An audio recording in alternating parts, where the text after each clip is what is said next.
Oui, effectivement, pendant près d'une heure et demie, Gisèle Pelicot s'est tenue debout à la barre, une femme frêle, vêtue d'une robe noire, qui a pris la parole. Elle avait un ton clair, ses propos ont été forts et tout d'abord, elle a tenu à s'adresser directement à Dominique Pelicot, son ex-mari, en l'appelant précisément Dominique et en lui disant tu, voici ce qu'elle lui a dit. Nous avons eu 50 ans de vie commune, 3 enfants, 7 petits-enfants. Tu as été un père intentionné, présent, à l'écoute, un homme bienveillant, de toute confiance. On a partagé nos rires et nos peines, nos vacances et nos Noëls. Et souvent, je lui ai dit la chance que j'avais de l'avoir à mes côtés. Et puis soudain, le ton change. Gisèle Pelicot s'interroge. Pendant 4 ans, dit-elle, je me suis préparée à ce procès. Mais aujourd'hui, je n'ai toujours pas la réponse à pourquoi, ni comment. Comment ma vie a basculé?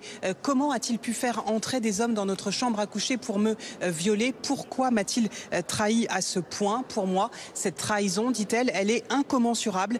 Je suis une femme totalement détruite. Ma vie a basculé dans le néant, dit-elle à la barre avec pas mal d'émotions.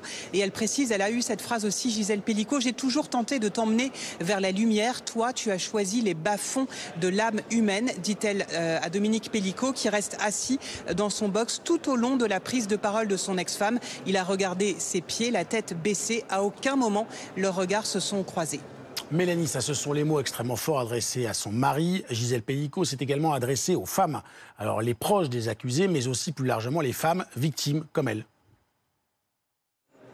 Oui, ça c'était intéressant parce que vous savez, ici devant la cour criminelle, depuis des semaines, on entend des témoins de personnalité qui viennent raconter qui sont les hommes qui comparaissent ici. Et on a entendu beaucoup de sœurs, de compagnes, d'ex-femmes qui racontent à quel point leurs maris étaient des hommes en dehors de tout soupçon, à quel point elles leur faisaient confiance. Et c'est aussi à ces femmes que Gisèle Pelicot a tenu à s'exprimer. Elle l'a dit, moi aussi j'entends ces femmes, ces sœurs, ces compagnes raconter comment leur proche était un homme exceptionnel et j'ai envie de leur dire que moi aussi j'avais le même à la maison. Les violeurs, dit-elle, ils sont insoupçonnables, ils peuvent être dans le cercle familial ou parmi les amis, une sorte de message finalement adressé à toutes ces femmes et aussi aux femmes qui sont victimes de soumission chimique comme elle. Je veux que ces femmes n'aient plus honte, qu'elles se disent si Madame Pelicot l'a fait, moi aussi je peux le faire. On me parle de mon courage, dit Gisèle Pelicot. Ce n'est pas du courage, c'est une force et une détermination que la société change, qu'on lève le voile sur la question du viol. Dernière question du président et les excuses et les demandes de pardon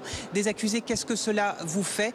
Pour moi, tout cela reste inaudible, dit Gisèle Pelicot. Je les vois venir à la barre, pleurer, prendre des Kleenex, mais de tout cela, je reste vraiment hermétique. Une prise de parole forte, vous le disiez, avec néanmoins une femme qui se dit détruite à l'intérieur, mais déterminée à rester ici, à assister à toutes les audiences jusqu'au verdict qui est prévu ici juste avant Noël.